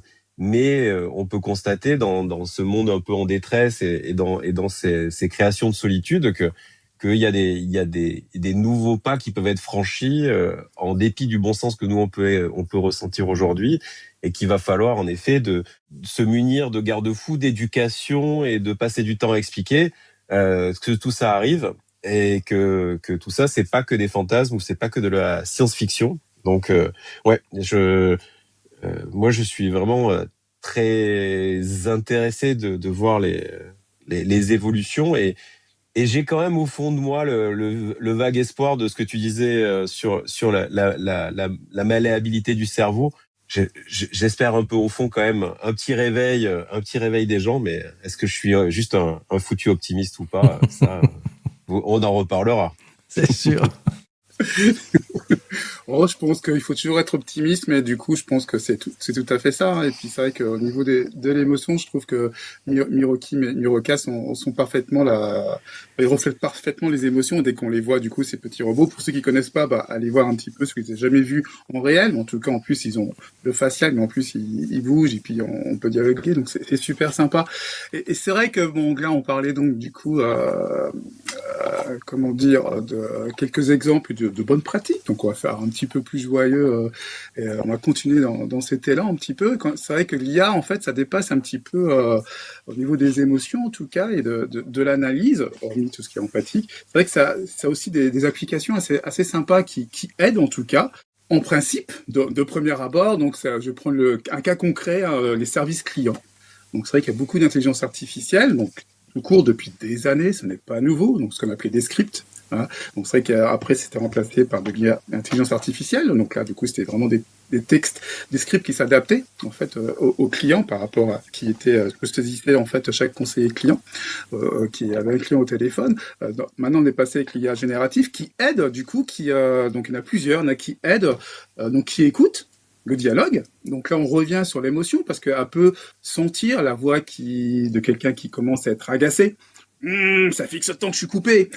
Au hasard, voilà. Donc du coup, une petite irritabilité dans la voix. Donc l'IA va peut-être le percevoir, mais je pense que l'humain le perçoit aussi. Hein. Mais des fois, c'est pas toujours simple. Les open space, même si on a un casque, des fois ça peut être bruyant. Puis on est toujours sur le coup de l'appel précédent. Donc c'est vrai que les conseillers clients, ils enchaînent hein, les appels. Donc, surtout quand c'est du SAV. Donc du coup, en vente, du coup, c'est du proactif. Mais c'est vrai que voilà, c'est assez problématique. Donc l'IA aide. Du coup, va diagnostiquer, va accéder plus rapidement qu'un opérateur au dossier client et faire le lien entre plusieurs bases de données. Donc là, on est toujours en France, hein, dans beaucoup de grandes entreprises avec plusieurs bases de données. Hein. Donc le système d'information est très complexe hein, dans les grandes entreprises. Donc ça, du coup, l'intelligence artificielle permet d'aller piocher un petit peu partout, d'aller directement sur la problématique que va exprimer le client. Du coup, aller voir l'historique Voilà, du coup, c'est vrai qu'un opérateur à la main, si nous, on le fait nous-mêmes en tant qu'humain sur le clavier, qu'on tape, qu'on cherche, etc., ça peut être assez long. C'est vrai que l'IA peut tout nous synthétiser. La personne a déjà appris 10 fois, donc là, on va comprendre son irritabilité. C'est pas quelqu'un qui est anxieux, qui est nerveux, qui va se suicider parce que du coup, elle est suicidaire, etc., ou qui, du coup, c'est quelqu'un de méchant. Non, c'est parce que du coup, elle est irritée, parce qu'elle a un souci avec notre service. Donc, c'est vrai que l'IA va permettre de canaliser, d'aider, de trouver une solution, de proposer, que ce soit technique ou commercial. Donc, c'est vrai que c'est une super avancée, ça aide beaucoup.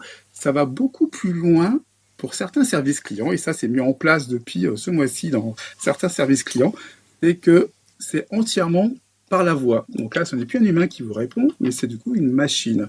Donc là, c'est vrai que c'est sympa, parce que du coup, on a un service client 24/24, qui peut prendre un flot d'appels, mais alors pratiquement illimité, parce que ça, bon, du coup, ça se jauge sur les data centers, mais du coup, il y a un budget évidemment derrière, hein, c'est pas gratuit, mais du coup, ça se jauge, et c'est vrai qu'on peut vraiment absorber tous les flux d'appels, quoi qu'il se passe. Donc c'est vrai que les machines sont là, donc c'est la machine répond, donc du coup, l'intelligence artificielle générative, donc répond aux appels par la voix, répond au client avec une voix normale, pas synthétique, hein, pas je suis Nono, le petit robot, mais du coup avec une vraie voix, donc adaptée au client, pourquoi pas, donc ça c'est pas encore, mais du coup, pourquoi pas, c'est tomber dans le charme, pourquoi pas. Il y a des études qui sont faites en neurologie, que du coup certaines voix, soit féminines ou masculines, sont les personnes qui appellent, c'est plus rassurant. Donc pourquoi pas.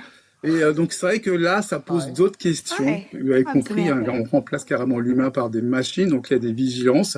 Donc aussi bien sur celle-là que sur la précédente, qui sont en aide. Donc il y a aussi ce que tu disais, PPC, juste avant, il y a aussi la surveillance salariée, parce que c'est vrai qu'une IA qui va surveiller ce que quelqu'un fait, en fait, du coup, elle va pouvoir le manager beaucoup plus vite et donner des critères.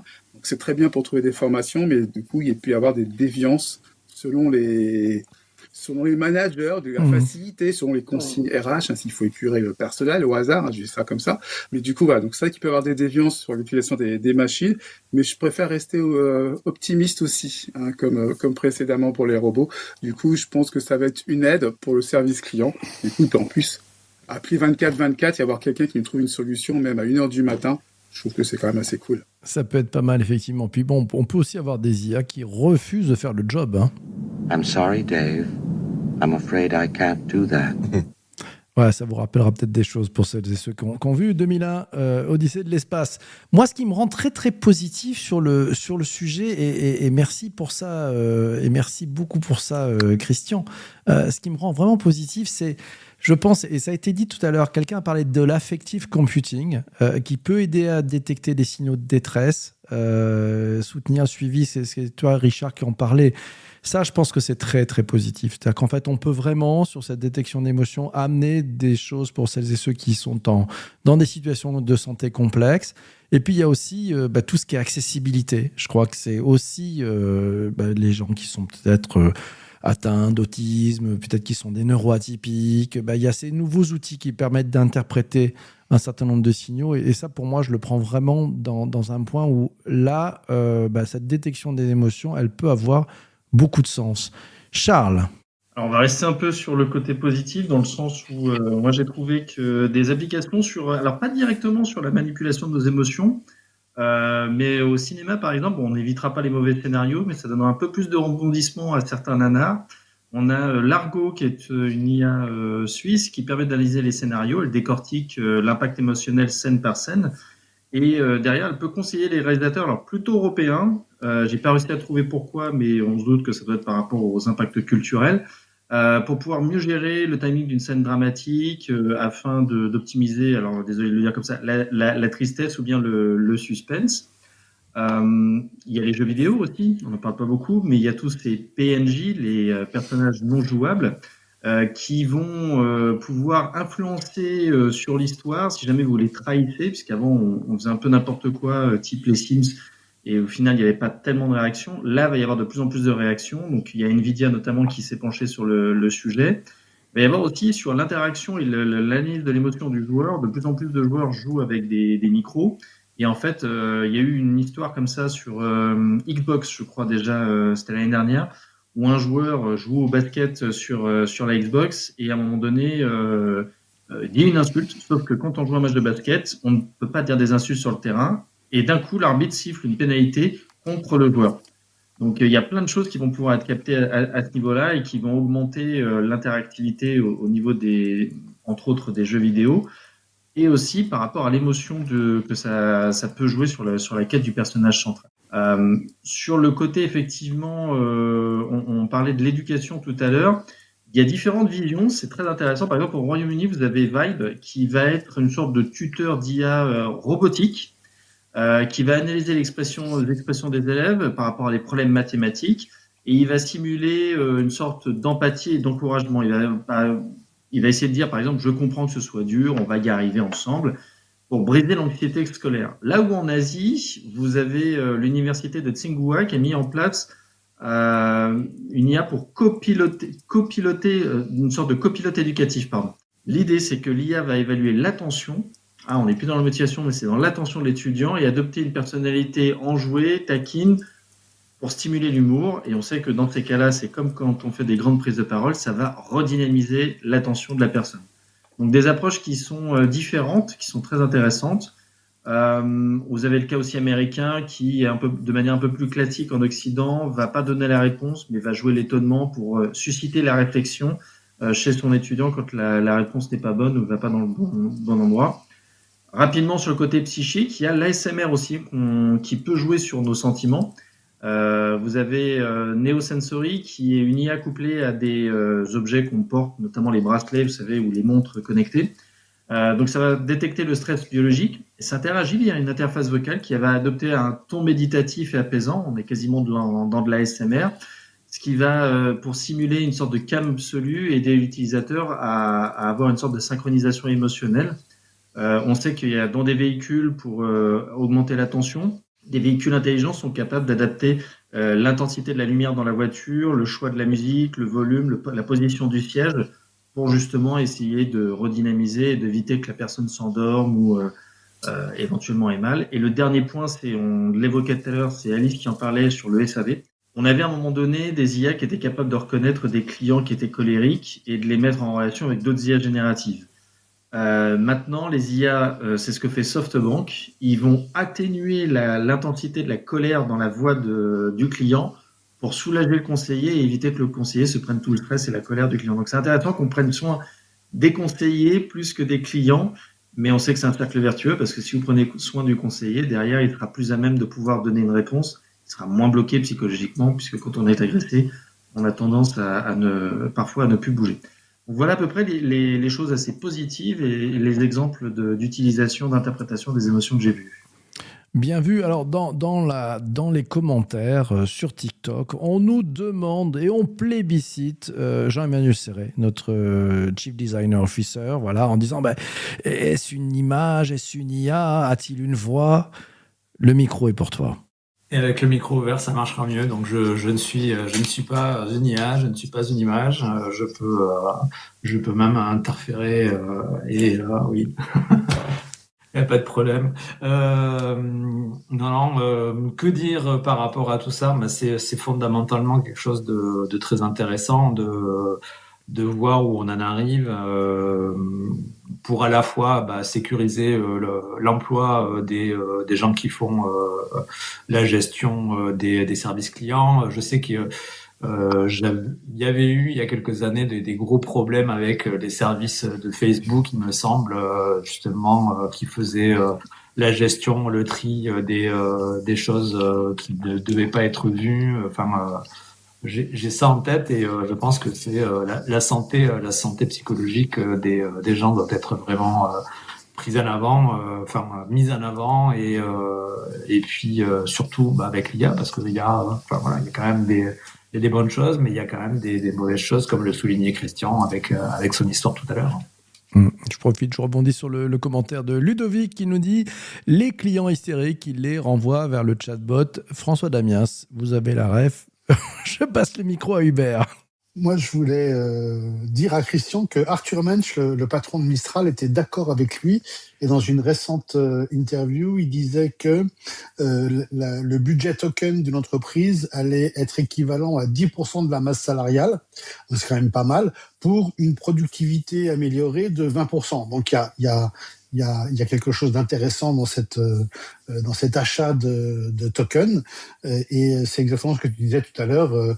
On va aider les salariés. Donc, gain de productivité 20% par achat de tokens, et tout ça pour 10% de la masse salariale. Et il ne dit pas dans cette interview que c'était au Parlement, et il ne dit pas dans cette interview que on allait réduire le nombre d'employés. Simplement, les employés allaient être 20% plus productifs pour faire plus de travail et pour être plus créatifs ou pour mieux coder. Il n'y a plus une ligne de code qui s'écrit par le clavier, mais c'est du vibe coding. Mais tout ça coûte des tokens, et ça va coûter 10% de la masse salariale. Donc comme ça, on a l'exemple de ce que ça coûte. Alors, est-ce que c'est une bonne chose, une mauvaise chose? C'est un autre sujet. Est-ce que ça fera une émotion positive chez les salariés ou négative? C'est un autre sujet, mais en tout cas, les chiffres sont là pour ce que dit Arthur Mensch.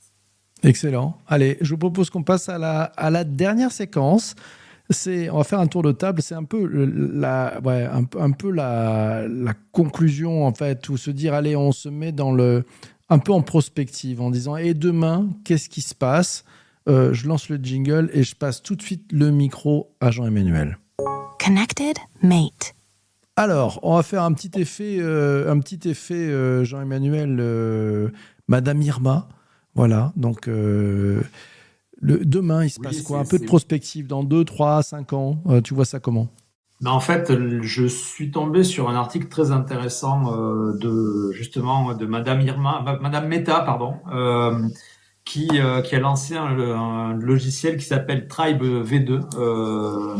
Ce qui est intéressant, c'est qu'en fait, l'idée derrière ça, c'est de pouvoir faire de pouvoir comprendre ce qui se passe dans le cerveau à partir de sons, d'images, et donc de pouvoir analyser mieux qu'une IRM, et donc de pouvoir éviter l'usage d'un IRM pour savoir ce qui se passe dans ton cerveau. Donc ça, c'est l'usage avoué. Parce que ça veut dire que si demain on a la possibilité de savoir dans ta tête et dans ton cerveau qu'est-ce qui se passe au moment où tu n'as pas encore verbalisé les choses, je pense qu'on peut, ça peut permettre d'avoir des super commerciales qui vont avoir des arguments.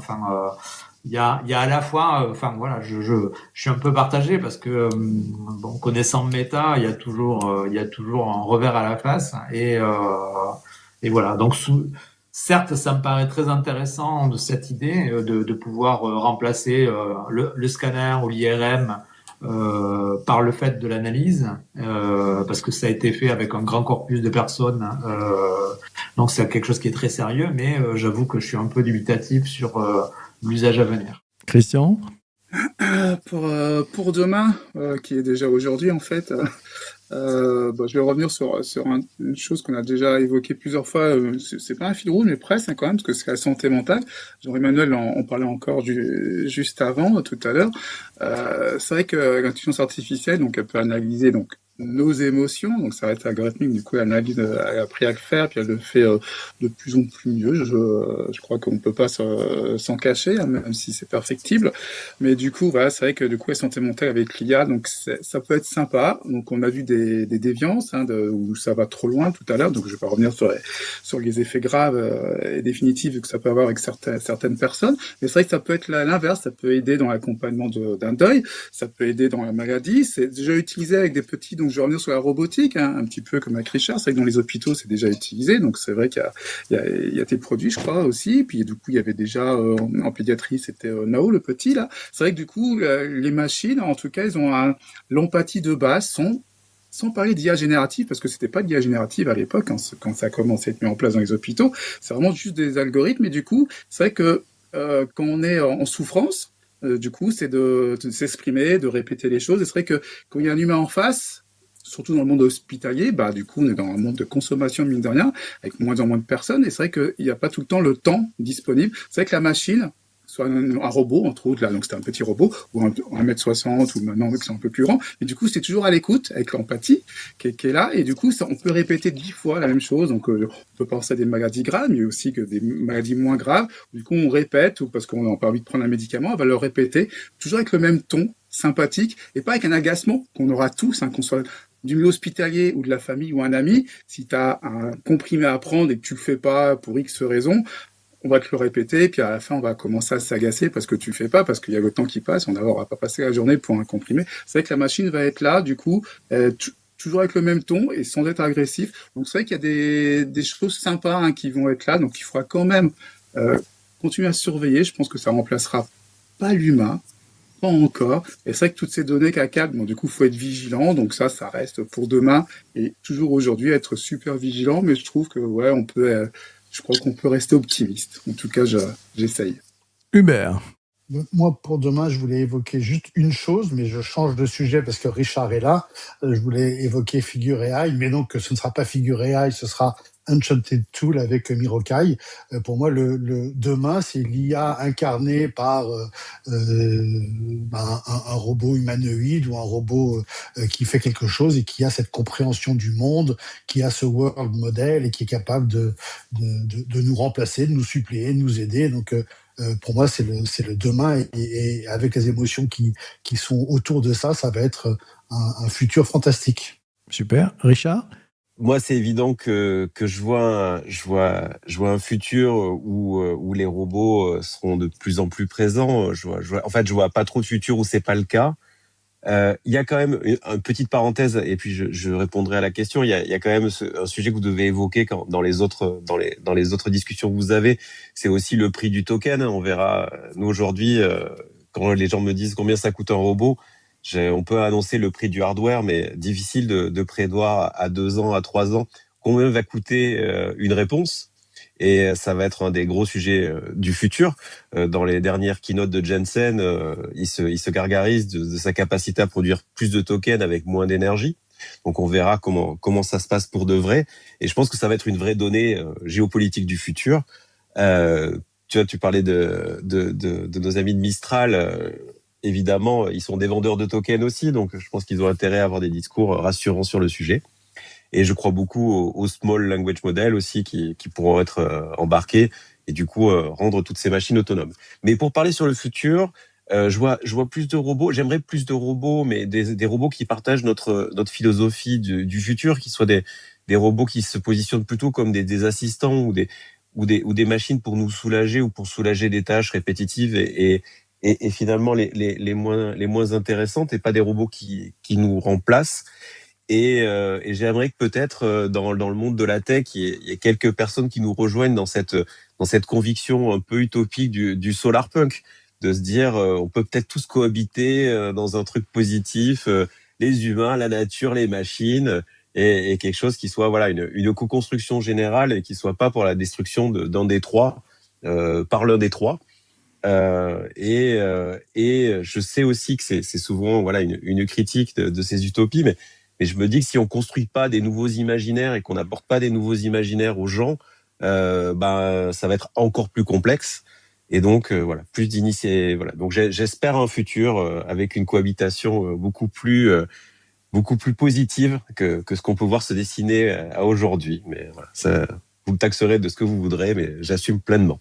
Magnifique. Et puis alors, moi, je remercie parce que j'ai plein de roses qui arrivent sur TikTok et ça fait beaucoup d'émotions. Elles sont peut-être pas forcément pour moi. Seraient-elles pour Alice? Ces roses, je ne sais pas. Je plus sois complètement ce qui a été dit et non, c'est bien d'être utopique, il faut l'être, parce que moi perso, ce qui m'inquiète le plus, on voit comment les IA elles évoluent extrêmement vite et tout. Moi, ce qui m'inquiète, c'est pas tant les IA que les humains qui sont derrière et ce qu'ils vont en faire de toutes ces innovations. Donc oui, j'espère aussi un monde vraiment où où ce serait vraiment en complémentarité. Après, nous, on risque de pas être la population qui risquerait de souffrir le plus de problématiques sur l'analyse émotionnelle de l'IA, parce que comme on le sait, l'IA, elle est quand même très weird, comme on dit. Donc weird, c'est l'acronyme qui renvoie à l'influence prédominante des pays occidentaux, éduqués, industrialisés, riches, démocratiques. Donc c'est ceux qui font les études et les populations étudiées, donc on est pile dans la cible. Donc ça peut être ou très positif ou négatif. Donc moi aussi, j'espère vraiment que ce sera pas le côté obscur de la force, pour revenir sur les refs qui ont été utilisés, mais même au-delà de ça, socialement et même éthiquement, je pense que ça devrait être un peu à la base des réflexions des concepteurs IA, ou du moins au moins ceux qui travaillent sur ou avec les émotions, du genre est-ce qu'ils conçoivent des IA qui ramènent vers le monde, vers les autres, ou des IA qui captent l'attention et qui ensuite vont faire tout pour prolonger la conversation, hein, comme on le disait, parce que d'autant que bientôt ça va faire vendre de la pub, hein. Ils en parlent, hein. Comme on le disait, les modèles, on parlait du prix des tokens, mais là, au bout d'un moment, il va falloir que ça rapporte des sous. Donc là, les émotions et le besoin de financement juste à côté, ça peut être assez inquiétant quand même. Donc voilà, est-ce que ça va juste être de l'attachement humain pour plus de temps de cerveau disponible, comme d'anciens médias? Ouais, À puis suivre. puis on a parlé, on le voyait tout à l'heure, hein, on parlait des prix des LLM, mais il y a le prix des serveurs aussi qui pète les scores. Charles, allez, un peu de perspective, tu nous emmènes où? Alors, sur le côté positif, on va redonner des moyens sur la santé. Richard en parlait déjà, mais aussi la santé mentale. Gros sujet en ce moment en société française. On va améliorer la sécurité avec une analyse ultra rapide de micro-expressions. Les transports, avec tout ce qu'on a évoqué tout à l'heure sur le principe des lumières, de la musique, des alertes aussi. Aider les professions de l'éducation qui sont en cruel manque de ressources aujourd'hui, et d'accompagner aussi, d'avoir un peu plus de personnalisation dans l'accompagnement. Ça, c'est plutôt intéressant. Il y a malgré tout, et j'ai trouvé que ça m'a fait sourire parce que c'est un peu le fil rouge de ce que je vais annoncer. En gros, il y a un marché de l'empathie qui est en train de se créer. Et effectivement, va y avoir beaucoup de robotique dedans, mais pas que. Il faut, encore une fois, je pense que c'est que la surface émergée de l'iceberg, le robot, parce que la captation et la traduction d'émotions, ça peut se faire aussi via des logiciels de manière dématérialisée. Et donc, ça amène un piratage de l'intimité, comme le disait Christian, même si le RGPD est là, on sait que ça n'empêchera pas certains d'aller au-delà. Et au-delà de l'intimité sur la notion des émotions, il y a les données de santé et les fragilités psychologiques. Donc, le constat que je fais, c'est que demain, en fait, comme ça a été le cas tout au long de l'histoire humaine, c'est qu'on va redéfinir ce qu'est un lien humain. Je trouve que c'est un beau chemin, ça m'a laissé sans voix, tu sais, c'est un truc assez magnifique. Et ça, c'est plutôt pas mal. Alors, moi, je vois plutôt, alors je tire le fil et je vois vachement de mouvements en fait qui vont avancer en même temps et qui vont s'interpénétrer. Il y a un sujet sur l'émotion et je rejoins un petit peu ce que tu disais. Ça va devenir une sorte d'interface, une nouvelle couche. À mon avis, c'est peut-être ça, parce que les assistants vont plus justement, juste seulement nous répondre, ils vont répondre au bon ton, au bon rythme, avec la bonne dose de douceur. Faites le test en parlant à la voix avec votre outil ChatGPT, par exemple, et puis vous lui demandez de moduler. Je pense que l'étape d'après, c'est que c'est lui qui va s'adapter en fonction de ce qu'il va avoir. Donc là, on va rentrer peut-être dans un sujet un peu, vous savez, la programmation neurolinguistique, la fameuse PNL, vous savez, le parent, l'adulte et l'enfant, et qui est une adaptation peut-être de la machine à ce qu'on est pendant un moment, parce que on a peut-être tous des moments où on est dans différents rôles et avec peut-être nos forces aussi et nos faiblesses. Donc à mon avis, il y a déjà ça, et puis bon, on voit, il y a une étude d'OpenAI qui a étudié les effets de l'attachement. Ils l'ont déjà fait avec l'attachement à GPT-4o. Vous voyez, on est à 5.5 là en ce moment. Donc, c'était un peu avant. Et donc, c'est complètement le film Her avec Scarlett Johansson, hein, la fameuse Samantha. Voilà, ça vous rappelle quelque chose? Eh ben ouais, voilà. Donc, ça pose quand même quelques questions aussi sur la nature de la relation qu'elle avait, hein, puisqu'elle était, je crois, en relation avec plus de 640 personnes en même temps, qui était une catastrophe pour le héros du film. Hein, voilà, ça, c'était ça. Bon, ça, c'est le premier sujet.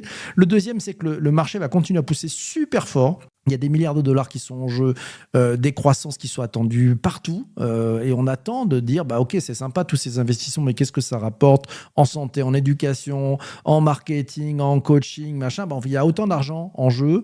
Donc forcément, il y a des garde-fous qui vont arriver un peu après les dégâts. Donc ça, rappelez-vous, vous savez, le Social Dilemma. Vous savez, c'était le film sur Facebook. On a bien compris derrière où ça partait. Troisième point, c'est la régulation. Je pense qu'elle va couper en deux les usages. En fait, on va avoir des usages qui sont acceptables d'un côté, et puis des usages qui sont toxiques. L'Europe, à mon avis, joue un super rôle. Elle trace la ligne. Et puis peut-être la question qu'on peut se poser, c'est qui va vraiment respecter cette ligne et qui va juste mettre à jour ses CGU en espérant que personne ne lit jusqu'à la page 47. Ça, c'est pas évident. On pourra utiliser une IA d'ailleurs pour mieux comprendre les CGU. Amusez-vous à prendre une IA et foutez les CGU des outils que vous utilisez. Et là, vous rentrez dans du questionnement, vous allez vous marrer. Alors, le truc le plus drôle, c'est que vous mettez ces mentions légales, vous les mettez dans Notebook LM, et puis vous demandez à ce qu'il vous génère un podcast un peu drôle et machin. Vous allez voir, c'est super intéressant. En fait, il rend intéressant des mentions légales qui sont juste conçues pour être incompréhensibles. Quatrième sujet, ça sera le vrai sujet, ça sera humain, pas technique en fait. On ne demandera pas est-ce que l'IA peut détecter une émotion, on demandera qui a le droit de faire ça. Voilà. Et puis quand elle se trompe, qu'est-ce qui se passe ? Parce qu'elle va se tromper, l'IA. On le sait, les IA génératives ne font que se gourer. Donc elles sont justes, mais à 95%. Donc il y a encore ce 5% d'erreur. Et donc peut-être que l'avenir qu'il y a devant nous, c'est pas une IA qui ressent, c'est peut-être une IA qui va simuler suffisamment bien l'écoute pour modifier nos comportements. Et parce qu'elle ne sera pas parfaite. Et donc là, on n'est peut-être pas dans la science-fiction, mais c'est bon, on est peut-être déjà dans le début. Voilà, donc pour moi, le sujet, c'est pas de savoir si la machine a des émotions. On pourra débattre de ça avec Richard, je pense, pour un prochain rendez-vous. C'est de savoir, en fait, est-ce qu'on va accepter ce qu'elle veut faire avec nos propres émotions et nos propres sentiments ? Voilà, pour moi, ça serait mon mot de la fin. Je ne sais pas ce que vous en pensez. On fait un dernier tour ? Allez, un dernier tour. On a encore peu de temps. Et là, c'est Charles qui y va. Serrez toujours la main de la personne avec qui vous parlez avant de l'ajouter sur LinkedIn. Christian, ton dernier mot ? L'humain d'abord. Ok. Alice ? Dernier mot. Pendant longtemps, on disait qu'on avait 5 sens. Là, en ce moment, ils sont en train de dire que finalement, on a peut-être 9 sens. Donc, il y en a quand même beaucoup qui sont exclusivement humains. Donc, qu'on en profite tant qu'ils ne les maîtrisent pas ou mal pour vivre, réfléchir, ressentir et puis se faire aider, mais laisser l'IA à sa place. C'est-à-dire pour nous aider à être de meilleurs humains et vivre une meilleure vie. 900, et on a, comme les chats, 7 vies, c'est ça. Jean-Emmanuel, ton mot de la fin. Moi, je dirais merci aux gens qui nous suivent et aux commentaires qu'ils laissent parce que c'est vraiment très intéressant. Génial. Ouais, la conversation se passe aussi pendant le live et c'est vrai, c'était tout bon de dire ça. Allez, Richard, ton mot de la fin. Faisons confiance aux gens, expliquons-leur, donnons-leur de l'information. Les gens ne sont pas cons et ils sont juste mal informés et on leur a pas donné toutes les clés de compréhension. Faisons-nous confiance. Ouais, c'est ça. Et ne prenons pas les gens pour ce qu'ils ne sont pas. T'as bien raison. Allez, Christian, il a donné son mot de la fin ou pas encore ? Oui, non, il en a un autre. Non, il n'en a pas d'autre. J'ai oublié qui. Non, J'ai oublié l'humain. qui. Je reste sur l'humain. Mais ça serait pas Hubert qui n'a pas donné son mot de la fin ? Si. J'ai qu'un mot à dire, formez-vous. Oh, j'adore. Bon, c'était bien. Ça, c'est très bien. On vote tous Peut-être, pour ça. PPC ? Vas-y. Un petit mot pour les gens qui nous suivent et qui sont justement intéressés par les sujets d'Enchanted Tools et de robots et d'éducation. Juste pour que vous sachiez, on ouvre le mercredi dans nos bureaux à République pour ceux qui sont à Paris. Le mercredi, on a un musée qui est ouvert et un peu pendant les vacances scolaires, qui a vocation à présenter ce qu'on fait nous, mais aussi à parler d'IA, à parler de design, à parler de création. Enfin, vraiment, c'est designé pour les 8-15 ans, mais on a beaucoup d'adultes qui viennent, et bien sûr pour découvrir. Et justement, comme on parle de formation, de sensibilisation, c'est vraiment ce qu'on cherche à faire, c'est d'être un premier pas dans ces domaines-là. Ça aide aussi pour les plus jeunes à comprendre à quoi servent les mathématiques, notamment, parce que quoi qu'il arrive, ça reste un des outils ou l'outil central dans tout ce qu'on fait. Voilà. Donc, on trouvera un moyen d'envoyer à la communauté. C'est 5 € l'entrée, donc c'est pas une folie, mais on trouvera un moyen d'offrir un petit code de réduction. Pour les gens qui participent au live et que vous puissiez venir découvrir c'est super notre sympa, travail. Ça. On mettra ça dans les notes d'épisode. Alors, dans les notes d'épisode du podcast sur Apple Podcast, Spotify, Deezer, vous aurez dans les notes d'épisode, tu nous donneras le petit lien, Richard. Et puis, je sais pas, Richard, on peut annoncer un peu en avant-première notre rendez-vous du mardi 30 juin, c'est ça ? Oui, on peut complètement. Ouais, ça y est, on a signé. Voilà. On se parle demain. On se parle demain pour l'organiser juste. Mais sinon, on est prêt. C'est ça. Voilà. Donc le 30 juin, on vous racontera tout. Ça sera en présentiel. On va vous faire un truc de folie. On a un thème de dingue. Voilà, futur de l'IA, futur immédiat. Ce qui vous attendra en septembre. Ça sera le mardi 30 juin. Et on va se serrer des mains. Et ça va être génial, on va se serrer les mains, puis on ira boire des coups aussi, c'est sympa. Merci à vous tous d'avoir été présents. Merci à vous d'avoir écouté cet épisode du podcast jusqu'ici. On se retrouve très très vite. Portez-vous bien. Ciao, ciao, ciao. Connected mate.